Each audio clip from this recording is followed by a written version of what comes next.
Yes, love's a secret weapon. Yeah! Hi, I'm Donna Loren. And I'm Dr. Adam Gerace. And you are listening to Love's a Secret Weapon podcast. Chapter 23, Only Love.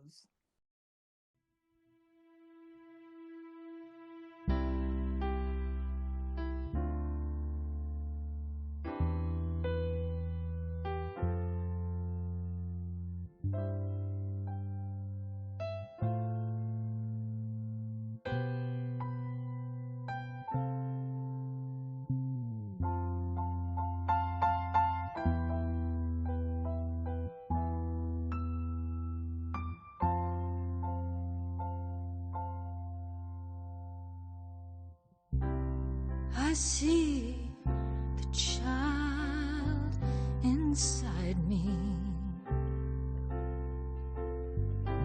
trying to find her way home. Been let down before, neglected, ignored, but she's always been there deep inside.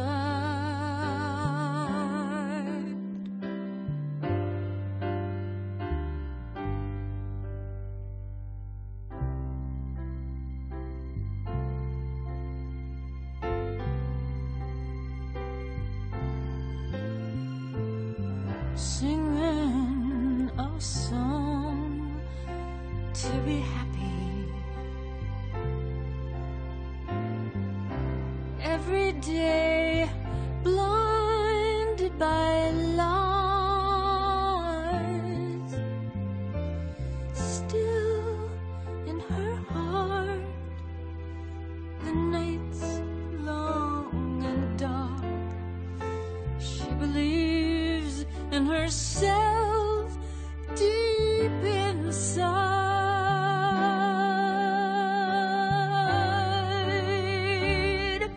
Dreaming of the day when it all makes sense, never letting her dream drift away. Now it's coming clear, oh, the time is near. No more lies, my dear. Only love.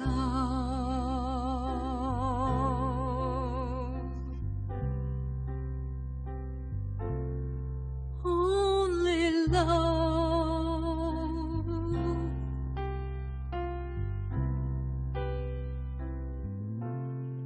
Only love.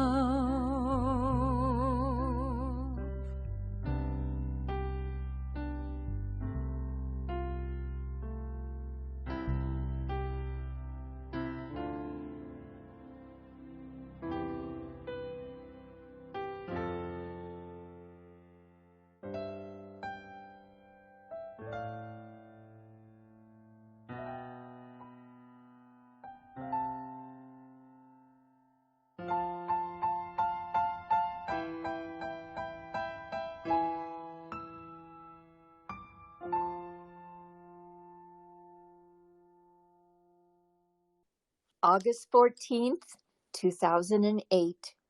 A full moon heightened my awareness even more. Wonderful feelings came over me that day. I'm generally affected by the energy of the full moon. Sometimes I sleep outside on my veranda on a lounge chair to soak up the moonbeams. I was born on a full moon, so that may have some influence on me. I felt like I was being touched by the divine. My mother's voice came to me, woof, and said, "It's all right to step out." I think she was giving me permission to change. She had always been the voice of authority, and in this moment, I felt like she was setting me free. When this opening came, it was like music pouring through me. For years, even Jared could not be where I would sing and play piano. I'd sing about all the feelings I had welled up inside me alone. I breathed a sigh of relief, and for the first time in so long, I opened my doors to my girlfriends in Hawaii and started sharing my music. I began writing songs and singing them for Jared. They all assured me that they heard a joy coming from within me. Joy! I had a longing to collaborate with someone after my full moon epiphany, and in late summer, I reached out to a musician who had his own studio. At this point, I was just happy to be back in a studio. Soon after, I visited my daughter Katie and coordinated my endeavor in Hawaii with a studio in Los Angeles. The first song that I recorded was a remake of It Only Hurts When I Cry.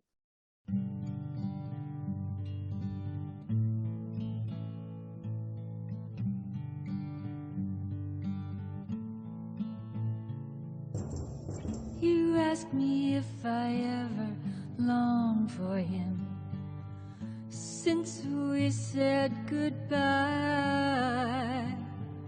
Sure, I get sad, but it's not too bad. It only hurts when I cry. You see, I hardly even think of him as time goes slowly by. I just go on like there's nothing wrong. It only hurts when I cry. I remember our first kiss, the way I loved him then. Sometimes I think a love like this will never happen again. Oh, please don't ask me if I sigh for him. You know that I'll get by. I'll just pretend it's not the end. It only hurts when I cry. It only hurts when I cry. It only hurts when I cry. It only hurts when I cry. It only hurts when I cry. I remember our first kiss, the way I loved him then. Sometimes I think a love like this will never happen again.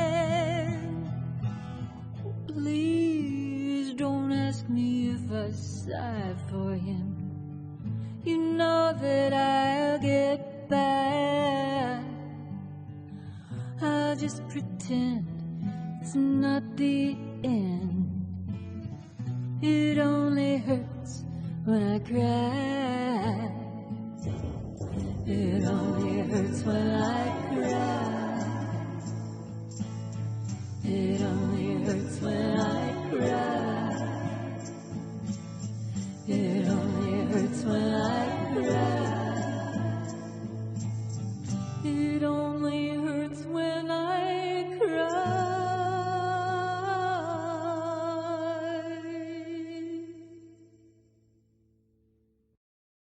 I called Carol Kay, who played on so many recordings of mine in the 60s. She was a bass player. She was the anomaly in the studio, being the only female musician in the wrecking crew. Now, at age 74, she could still haul ass on the bass. She ended up putting parts on I'll be your baby tonight, and don't bring me down.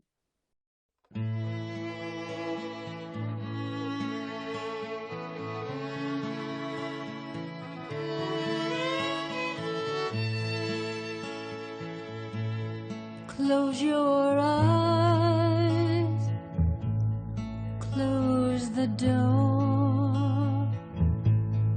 Don't have to worry anymore. I'll be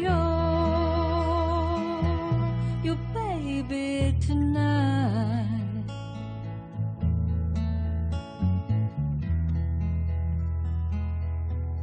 Shut the light, shut the shade. You don't have to be afraid. I'll be your baby tonight.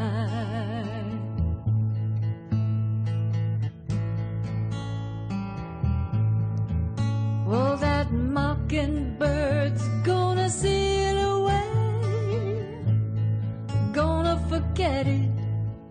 Oh, that big fat moon shine like a spoon.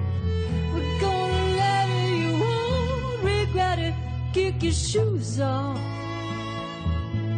and do not fear. Oh, bring that bottle right over here. I'll be your baby tonight.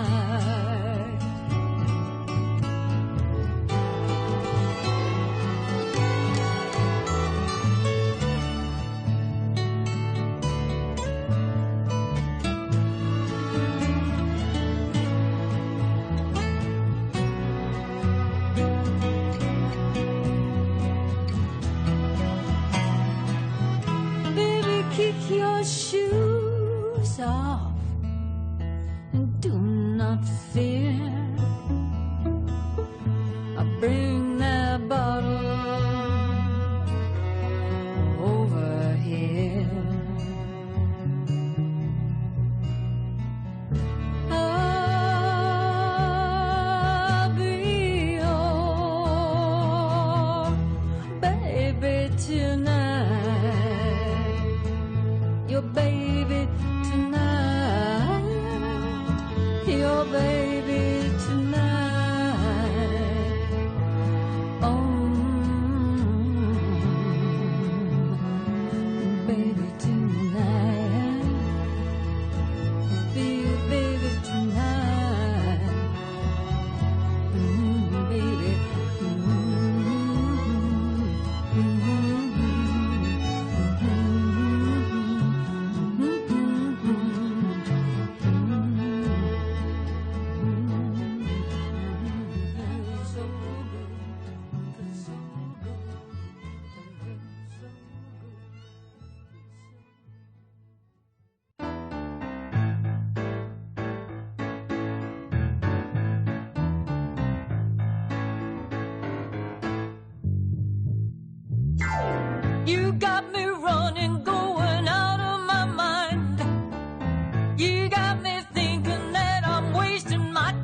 me down, down, down.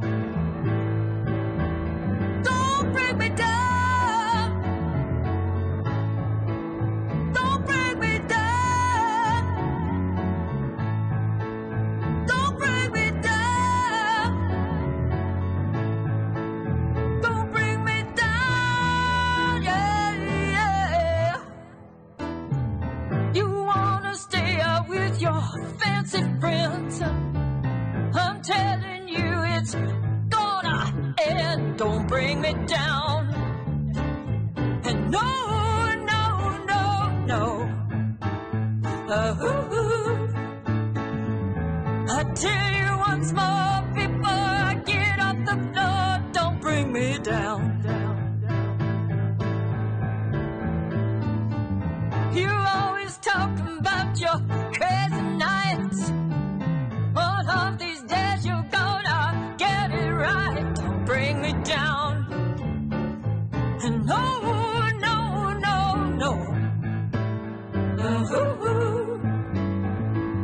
I tell you once more before I get off the floor, don't bring me down, down, down. Don't bring me down. Don't bring me down. Don't bring me down. Don't bring me down, yeah. You're looking good just like a snake in the grass. One of these days I'm gonna kick your ass. Don't bring me down. No, no, no, no. I tell you once more before I get off the floor, don't bring me down, down, down, down. Don't bring me down. Don't bring me down. Don't bring me down. Don't bring me down. Oh, yeah. Oh.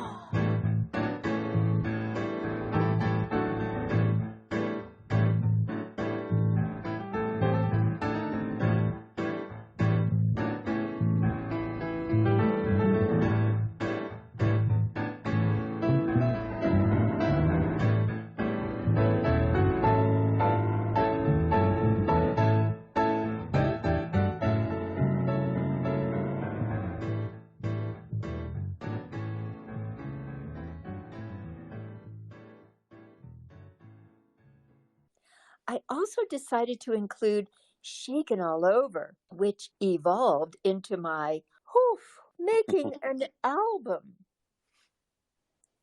It was the second time in my life, the first one being Beach Blanket Bingo.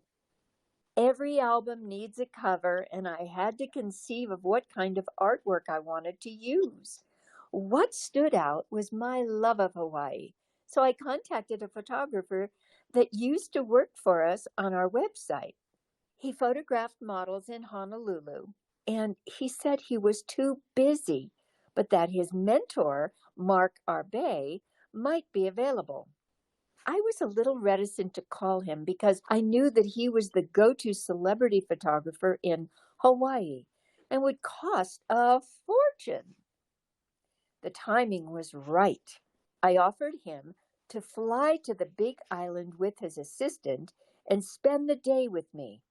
His price was very fair, which made the whole experience feasible. The bonus for me was when he told me that his nude collection was hanging alongside his mentor, Helmut Newton, at a museum in Berlin. This gave me the confidence and inspiration to wrap myself in one of my hand-painted pareos, Clitoria ternatia, an edible indigo blue flower. Voila! That became my album cover for Love It Away.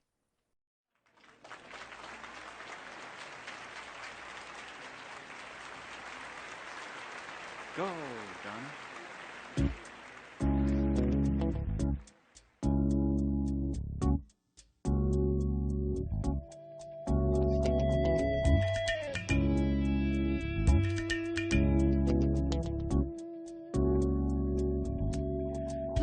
us down here making all this fuss. We know better than that. Only ignorance shall destroy us. Some are out of control. Most of us are wanderers. Which way will we go? Which way will we go? Love it away. Love it away. Love it away. Love it away. Listen to your heart when you are lonely. Listen to the quiet voice inside you. Listen to your heart when you are lonely, telling you which way to go. Should I turn right? Should I turn left? If all the answers inside you, should I turn right? Should I turn left? You've all the answers inside. Love it away. Love it away. Oh, love it away. Love it away. Love it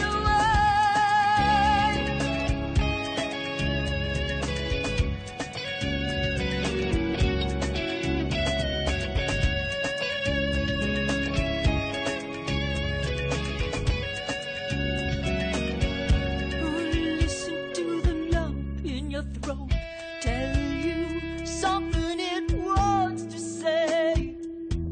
I know it hurts. It doesn't have to. Listen to your heart. Love it away. Love it away. Love it away. Love it away. Love it away. Love it away. Love it away. Listen to your heart.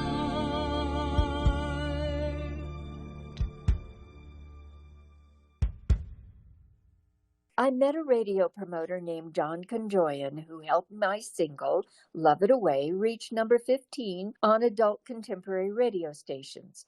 Not that long afterward, John advised me to put out a Christmas song. I took his advice and decided to do Merry Christmas, Baby. Eventually, this song became part of my Donna Does Elvis in Hawaii EP, which I completed back in Hawaii. In June of 2010, I went to New York to meet with little Stephen Van Zandt and Paul Schaefer regarding Shindig being nominated for the Rock and Roll Hall of Fame. My love and respect for Jack Good, producer of Shindig, led me to present this idea to both of these men whose votes really count with the Hall of Fame. Little Stephen has me on his steady rotation on the satellite radio station show Underground Garage. He wanted to interview me and talk about my new music. Meeting Stephen was like meeting family. We instantly had a warm chemistry. At the same time I was there, my son Joey was in New York, playing drums for Nora Jones. Joey and I met for lunch just before my meeting with Paul Schaefer. That's when Joey told me that every time he's been on David Letterman, the sound stage is kept at 48 degrees. Oh, ouch. That's meat locker temperature. At the close of my meeting with Paul, he told me, "You know, your son is one of the best musicians in the world." Thank you, thank you. We have got on the show next week Freddie and the Dreamers. We also have on the show Manfred Mann. We also have Sandy Shaw, Donna Loren, Dick and Dee Dee, Bobby Sherman's back, the Blossoms are back, the Wellingtons are back, Leroy Van Dyke is back, the Four Tops are back, Betty Swan is back, Billy Preston is back, but Uncle Tom goes, Jack. For all you Shindig fans, fingers crossed, we get on that very long list so Jack Good and Shindig can take their rightful place in rock and roll history. A few days later, I found myself back in Hawaii, knowing that it was time to leave. 15 years of my life in the tropics, and now it was time to return to Los Angeles. Things moved quickly. It's weird when you listen to your inner voice tell you what's right for you. The decision was made twofold. I began taking the idea very seriously to pursue my career again. Also, the volcano was so active that both Jared and I were starting to feel the effects of the metals and gases the volcano was releasing in the atmosphere. Finding a place to live in Los Angeles was totally in the flow. A real estate agent gave us an MLS listing which showed us a house in a neighborhood I was very familiar with. In fact, in 1968, that's where I moved with my first husband and had my two eldest children. It feels like a second chance to start all over again. The magic of this house came clear when my husband discovered that an author had written a book in our house, not just any book, Jared's all-time favorite book. Then my daughter informed me that she was going to have a baby. I think my timing was perfect.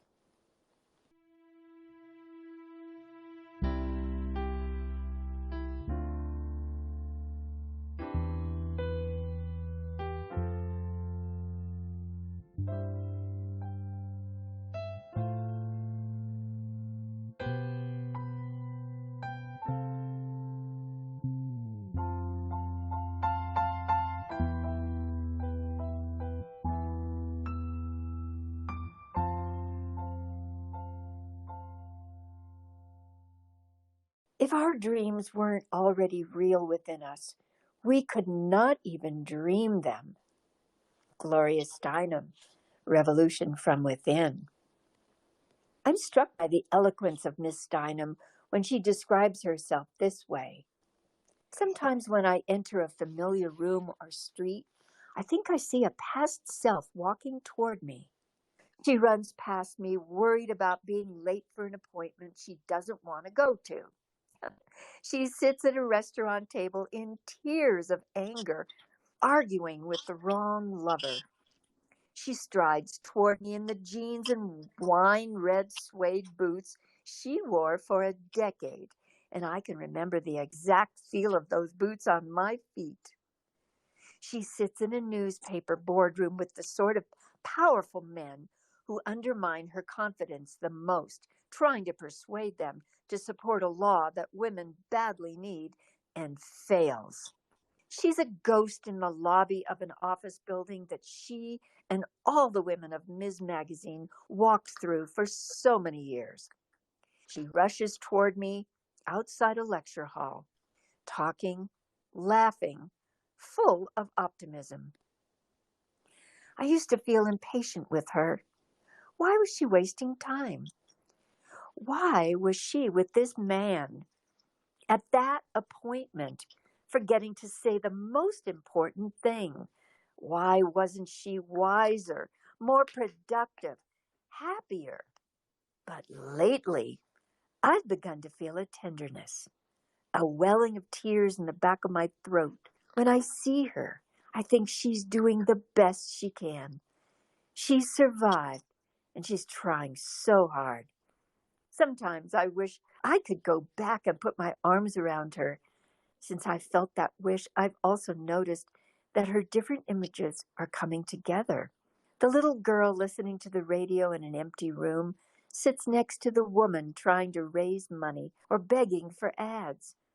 The very young woman in a sari with coal on her eyes looks back from a mirror at a woman in jeans and sunglasses 15 years later. The worried self in a trench coat outside the plaza listens to an older self speaking at a rally. A tall and round-faced 12-year-old walks with me through a sunny street, looking in shop windows, enjoying my ice cream cone, and feeling remarkably happy. We are so many selves.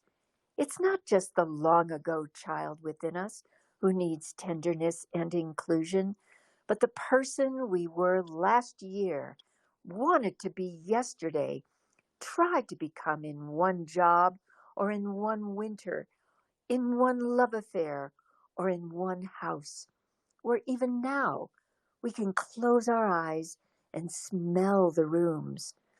What brings us together, these ever-shifting selves of infinite reactions and returnings, is this: there is always one true inner voice.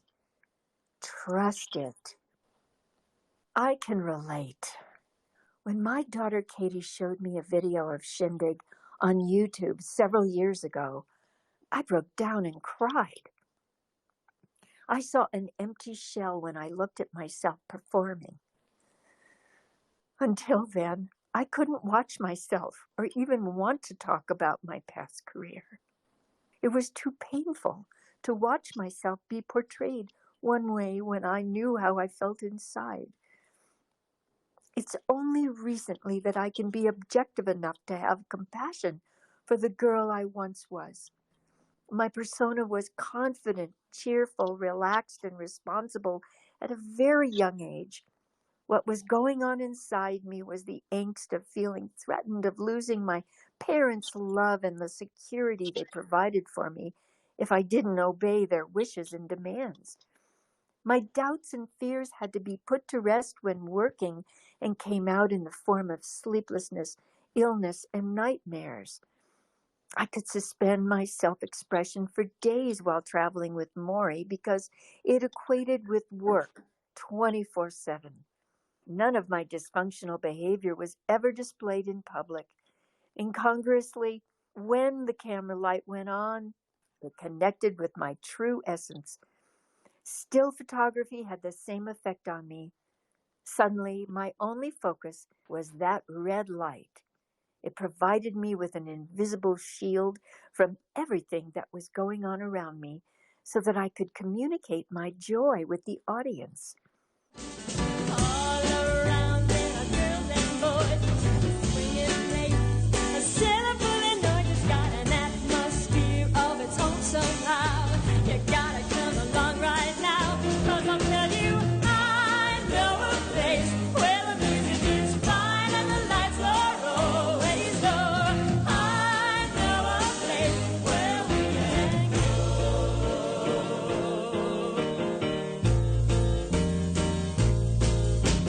All around there are girls and boys, swinging lace, a cellar full of noise. It's got an atmosphere of its own somehow. You gotta come along right now, 'cause I tell you, I know a place where the music is fine and the lights are always low. I know a place where we can go. I know a place where we can go. I know a place where the lights are low. I know a place where we can go.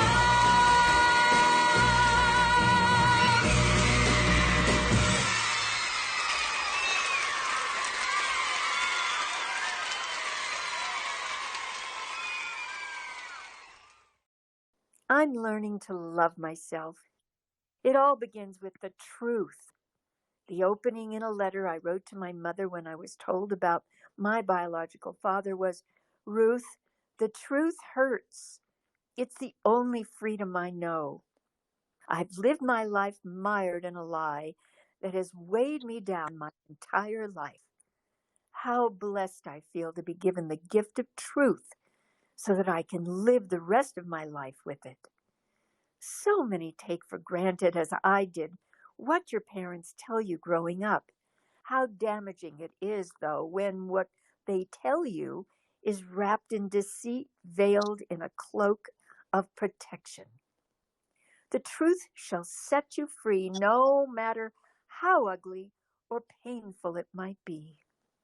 Coursing through my veins is a sense of relief that no one is perfect.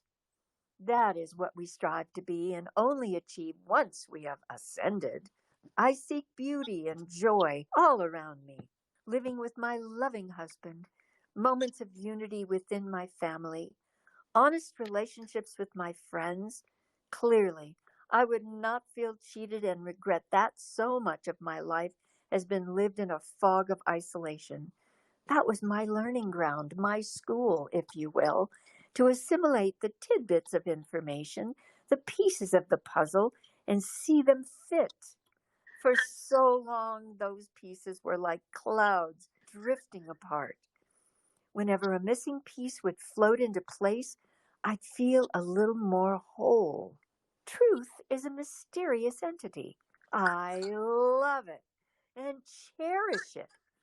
Anytime I can speak the truth about my feelings, a little more of me comes into focus. All the tears I've swallowed flow more freely now, and I await the day that I can sing for you again. I'm resolving my inner conflicts. It's my duty to myself. I want to be a person whom my grandchildren can trust, while my children still have a hard time trusting me. Now that I have this awareness, those whom I attract into my life are usually the black sheep in the family. They tell me that they ask themselves, why am I different from my parents and siblings? It's so lonely feeling this way.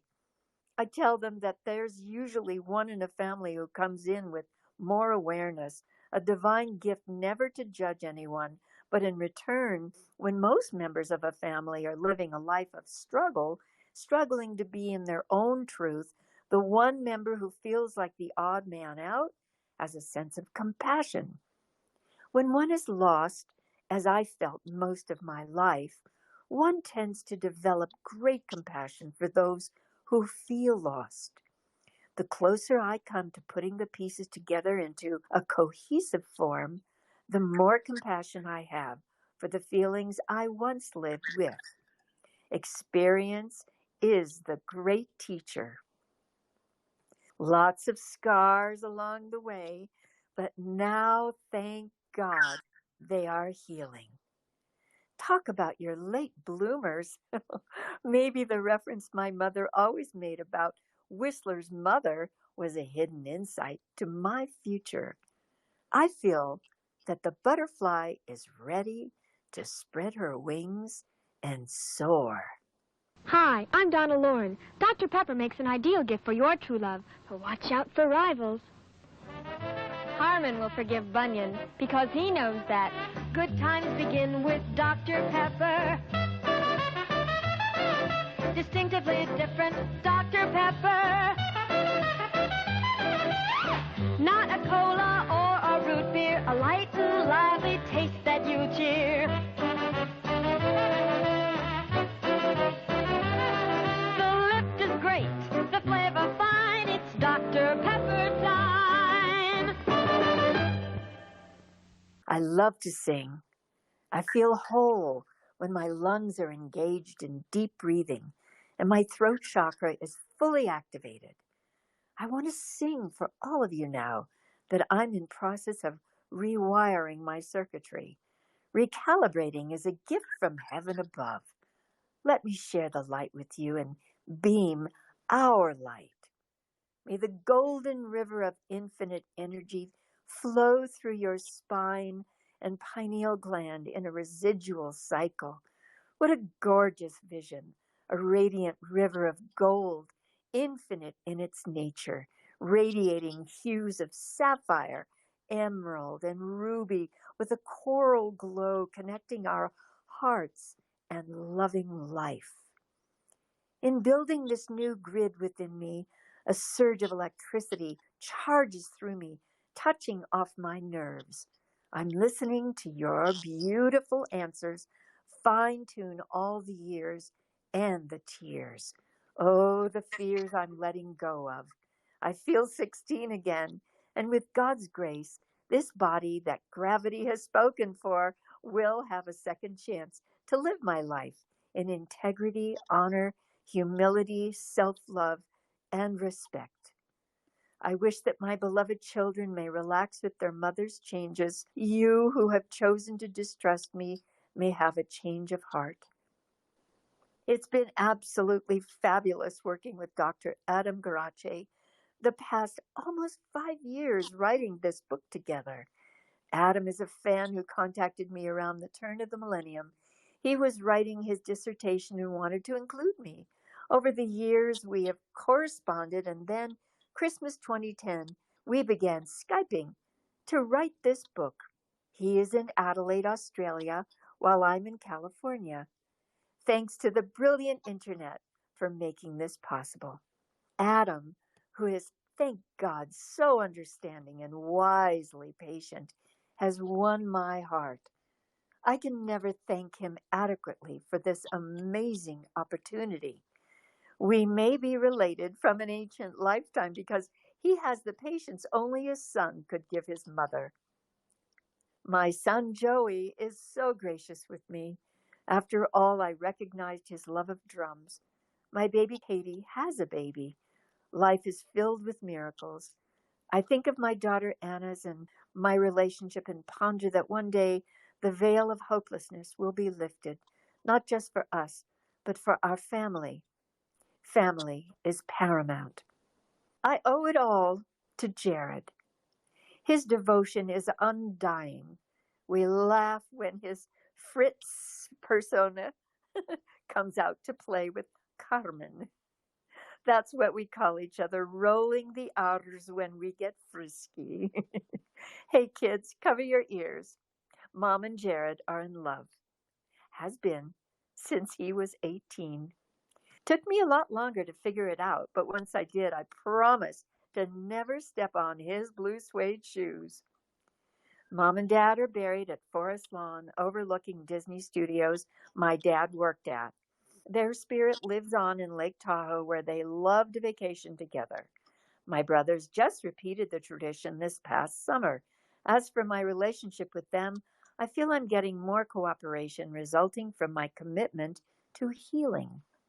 Very old wounds, some from the womb, are finally repairing and rejuvenating. With the constant banter, you'll never be anything without us, weaving through the tape in my head. I'm feeling more liberated with the notion of independence and interdependence.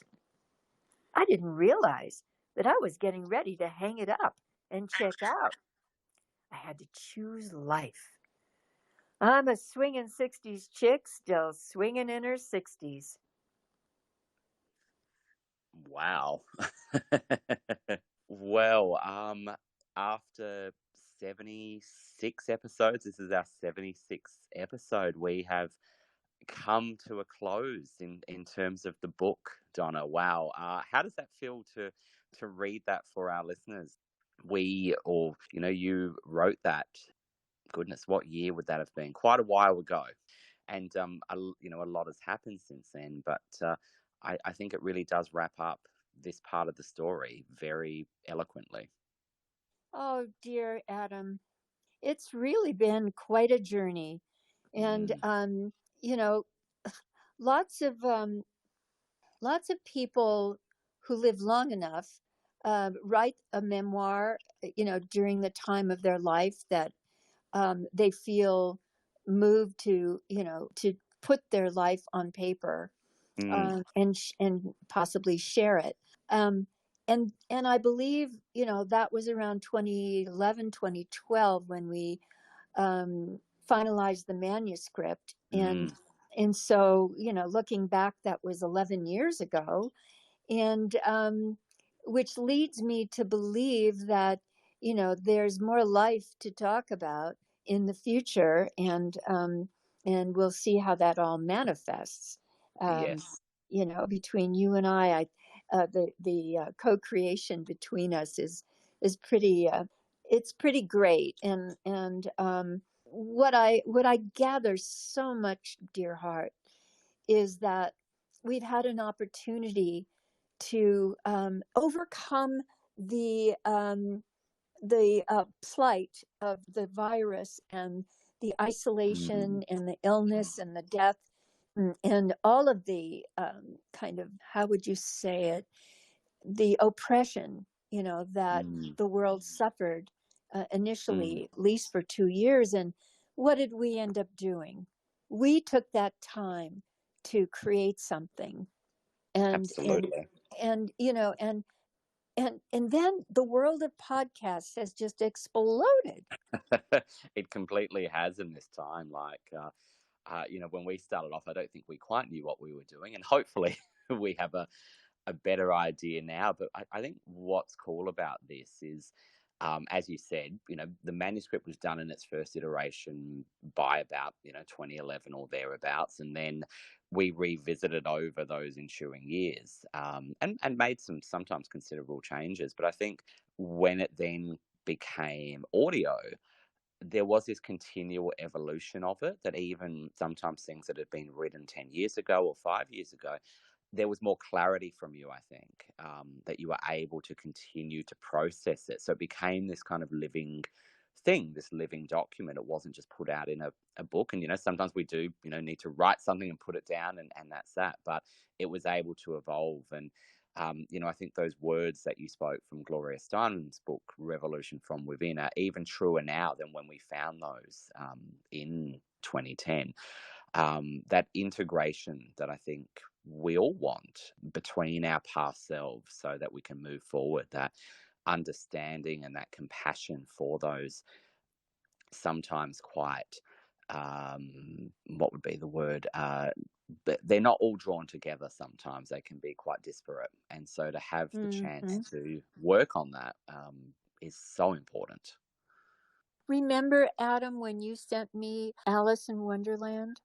And Lewis Carroll really has this kind of image that he uses in this young woman falling down the rabbit hole, going through the looking glass, falling through the rabbit hole into a whole other world. And I just love when she gets to the point where she takes a bite of the mushroom and all of a sudden she looks in the mirror and she's 12 feet tall. And she doesn't recognize herself, and then of course she shrinks again and has all of these experiences that are similar to, in a way, walking through the garden, and talking to all of these imaginary creatures, but in a dream state, as your mentor probably shared with you, it's all the images are you in your dreams. Yeah. And you have a real growing experience, whether it's facing fears or overcoming fears or having great imaginations and, insights and creativity. And gosh, if we could just remember our dreams. Have you been experiencing that when you're sleeping that you just feel like you've been traveling all over the place and meeting this one and meeting that one, and sometimes you can recognize this one and that one, but then you wake up and it's all a blur? Well, that's the thing, isn't it? That I've been having I think a lot of people have been having very intense dreams, probably over the last 3 years. And I always wake up and I think the secret is, if you really want to remember one, is try to stay up for a while afterwards. And then that way it doesn't just fade. But regardless of whether they fade, and unfortunately, some of them, you're just struck by how creative you are in your dreams. Like, where did that come from? But whether or not we remember them, I think they do have an effect. It's that idea of integrating all this information that we experience throughout our lives, and problems we want to address, or perhaps we don't see through up to the other end, at least in our waking life, and being able to do that. But just that fertile ground. Ooh, I love that. I love that. It's what we don't solve, to take my mentor's kind of words, of what we don't solve in the day. we do that work at nighttime, and we get visited by past experiences, past people that are no longer with us, which is sometimes really lovely to have that. It's a visit, And yes. it is a visit, absolutely. And no, I think that whole metaphor of, we're always looking to integrate into the whole, I think, to understand ourselves better and to connect those missing pieces. And that's really what you've chosen to do in this podcast, but also over a lifetime in many ways, is to, what we all need to do is to integrate those different aspects of ourselves as much as we can, I think. Yeah. Through our collaboration, because I could not have ever done this alone. I really am thinking about a song that John Lennon recorded, one of the last songs that he did before his life was shortened so drastically. And that's the song Starting Over. And because it's so, I just feel like, we as a global society and we as an earth are going through so many changes because we're starting over. And I'm hoping to be around to see some of the changes, and I know you will be, and Lucy will be, and my children, my grandchildren will be a part of that whole paradigm of evolution as you were describing. And it can be so exciting, even though it's so difficult to get through this broken glass that we're all walking on right now. But just be courageous, be curious, and strive for that beautiful coherence. And I think we're gonna get to the other side and start all over. Make me over.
We received a wonderful email from our podcast listener, and I'd love to read it, and then I will disclose the person's name at the end. Sure. It says, "Dear Donna and Dr. Adam, I write first to wish you and your loved ones a very Merry Christmas and Happy New Year. Your guests this year have been amazing. I've been able to take so much from each one. I have a very special true story about something that happened to me this year that I'd like to share with you both. Rainbow story. This summer, late in July, I started to drive home from work around 8 p.m., with the dusk soon settling in, when I noticed this beautiful, vibrant rainbow in the distance to the east, which was my path of travel. The closer I got to home, the larger the rainbow was. In fact, about 3 blocks from home, the rainbow seemed to be over my head. I turned south 2 blocks from home, and there it was, the end of the rainbow, behind a house, in their backyard, and in the alley behind. The rainbow was huge. In fact, it was so massive that it reminded me of a huge robot I remember seeing in a cartoon when I was a child that fascinated me. Each color was distinct, although starting to fade. I was quite unnerved by size and nearness that I almost ran into a parked car. There was no one around on the streets to notice. It was mine alone to see. I rushed home to get Dave, but by the time he came out, the rainbow had faded into a fuzzy blur. At the end of the rainbow, there was only mist. I have to admit, I was disappointed a bit that there was no pot of gold or even a leprechaun. Then it occurred to me, maybe this was not the end of the rainbow, but the beginning. I still feel that moment vibrating in my heart. I smile more now at people, and my smile is bigger. People respond back more positively than before, which is surprising but welcome. This sounds weird, but I feel I have multi vision. It means a lot to share this with you both. I hope you're well and happy. I look forward to another year of your wonderful podcast. Many blessings and lots of love, Peggy McDaniel. Oh, Peggy. P.S. Please tell Joey, my son, that this fan of his mother is also a fan of Beck. I first heard the song Loser at a low point in my life, and it triggered confidence in me that I was searching for. Beck's albums Sea Change, Odelay, and Colors are some of my favorite albums, along with your album, Donna. It is neat that Joey is Beck's drummer. That's the end. But How wonderful to hear from Peggy. isn't that marvelous? And you know, I also would like to take the opportunity to thank everyone that participated in 2023 and wish everyone well-being from both of us, lots of love in your hearts, lots of healing for the future, and just lots and lots of light beaming through you and reminding you that we're all together and you're never alone. And I'll start with David Crotty and David Link and Gary Wells and my dearly beloved Jared, Jim and Susan Dixon, Joe David and Marlo Harris, Kelly Monroe, Letitia Lopez, Margareta Shadin, Natalie Zett, Paul Peterson, Sandy Netburn, and Willie Aaron. God bless you all, and thank you so much for being part of our Lives on Love's a Secret Weapon podcast. Absolutely. And, I think as we wrap up this chapter and the written memoir, I want to say to our listeners, thank you for your listening, your engagement, your encouragement, and also that we will continue in the new year. We'll take some time off over the holiday season, but come back with more conversations and, as Donna said, more reflection and writing, because there has been, since we finished the original manuscript, there has been at least 10 plus years of more of the story. And so we want to continue to bring that to you. So while this is a bit of a strange feeling, isn't it, Donna, to close out on the manuscript? It's a new beginning, as Peggy said, in terms of that. Maybe the rainbow is at the beginning. It is, darling. It's like, when I remember the curtain closing and you take your final bow, there's so much exhilaration, and the adrenaline rush is just so pervasive, and it stays with you. And in my own personal case, and tell me if this has happened to you, especially with your students, people that have been following me, like Kelly Monroe, when she said, I first knew about you when I was 9 years old, and now I'm 59. The people that I met in the 60s, and I may have only met them once, or or they were in an audience and we just made eye contact. Sometimes it goes so deep and it's so touching and influential when you feel someone's love, and it stays with you, and sometimes it even can change your life, especially if you have not ever experienced that before, and then suddenly it gets awakened in you, and it's like it fills you, and it gives you a sense of hope and inspiration, and hopefully just that feeling of loving your life, and enough so that every moment is vital and radiant, and meaningful and purposeful. So Yeah, it's it's so true, isn't it? and it's okay to take a final bow, you know because guess what, the curtain can open again. There's always an encore, but no, it's so true. And I think, you've always brought people in from all those years ago to now.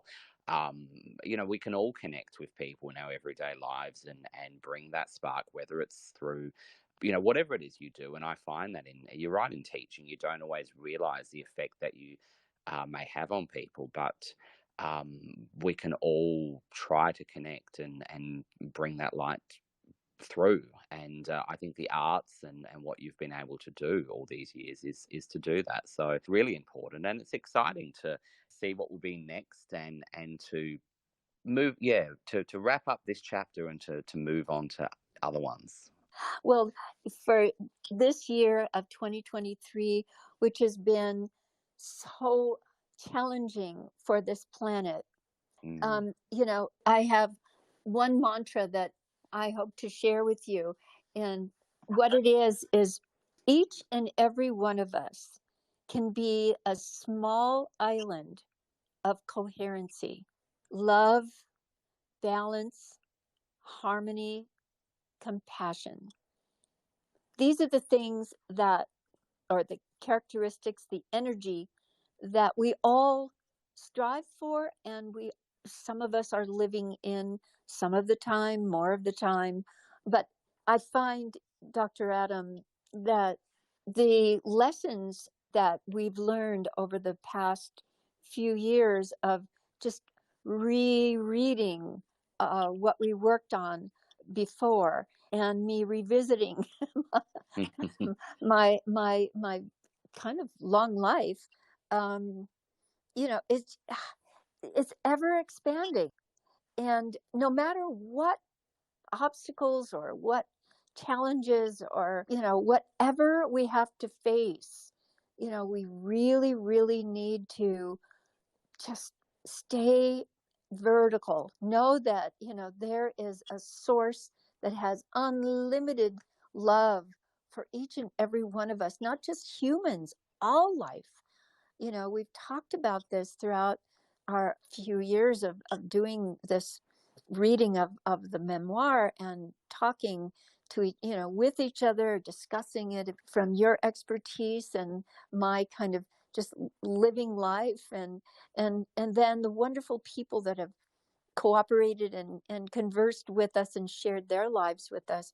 We're all in this together, and we're all expanding. And we have to remember that we are the co-creators, without an ego attached that we're the creators. No, we're not the creators, but we are the co-creators with the source. That's what I have grown to understand very clearly, and it keeps me humble. And if something comes along that distracts from that awareness, you better let me know.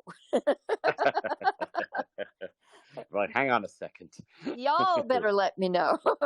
Please, please. We're all here on Earth School, learning, hopefully, and not going to be repeating any more mistakes that we've made in the past, because it's all in front of us. We're almost given the opportunity of different world events that are life-threatening right in front of us, even if it's not in our backyard or our doorstep. We're all on the same planet, and it's happening. And to me, that's part of the past, and even though it's happening now, the paradigm of the past is in control of what that destruction is all about. And how are we to lift ourselves out of that old paradigm? And, it's about seeing the life that we choose and manifesting it with true conviction. Mm-hmm. Just like you did, you're during this time that we've been involved in, you entered into a loving relationship, which ultimately became your marriage, and you're just celebrating your first anniversary. That's absolutely right. Last week. Congratulations. Thank you very much. It's yeah, I mean it started when we were in the early days of writing the manuscript back in 2011. So within that first year, which is crazy. That is beautiful. Yeah. So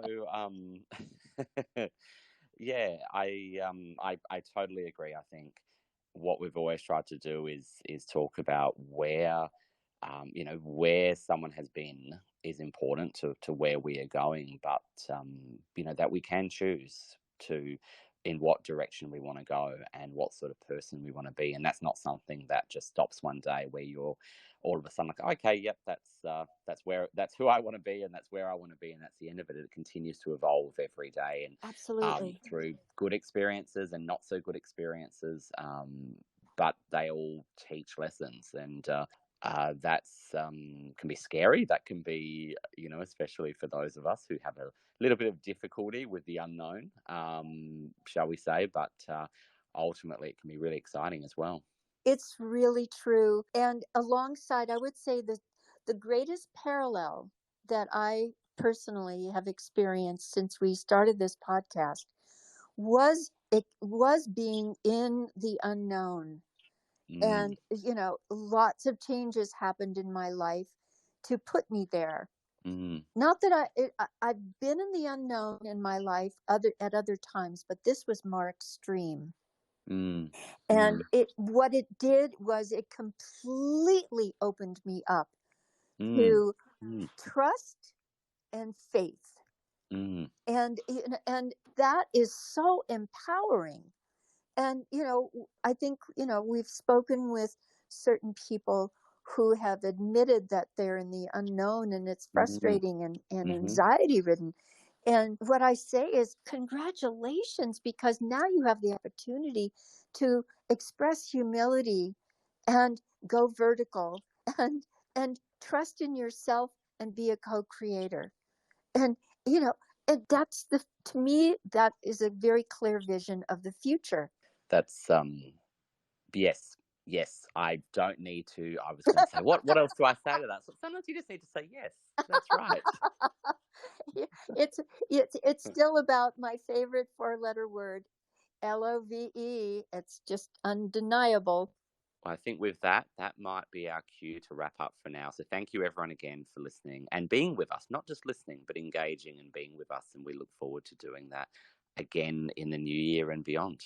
Many blessings to you, Adam, and your beloved, and your Lucy, your beautiful mascot that has been so cooperative during our talks, and to all on earth. Honestly, just love yourself and love one another.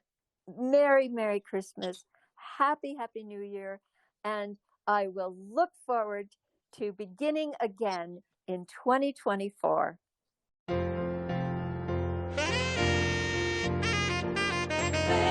Christmas, baby. Merry Christmas, baby.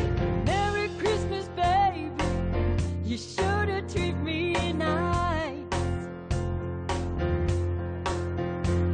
Merry Christmas, baby. You sure to treat me nice.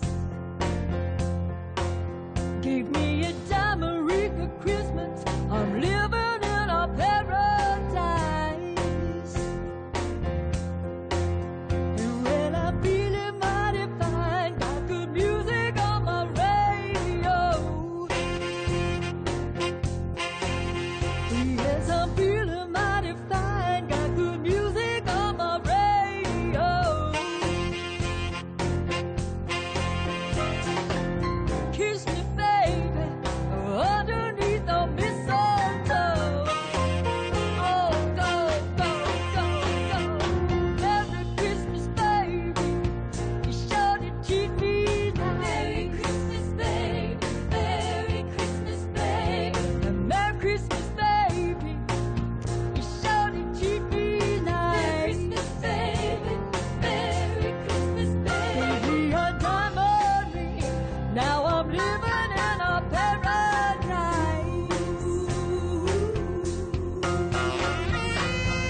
what you see before me. Oh, Merry Christmas, baby. You're sure been good to me. Merry Christmas, baby. You're sure been good to me. Merry Christmas, baby. Merry Christmas, baby. You're sure been good to me. Merry Christmas, baby. Oh, Merry Christmas, baby. Well, I'm all lit up underneath the Christmas tree. Oh, Merry Christmas, baby. You keep entrusting me. Merry Christmas, baby. Merry Christmas, baby. I'm all lit up underneath the Christmas tree. Merry Christmas, baby. Merry Christmas, baby. And Merry Christmas, baby. You've sure been good to me. Merry Christmas, baby. Merry Christmas, baby. Merry Christmas, baby. Merry Christmas, baby. Yes,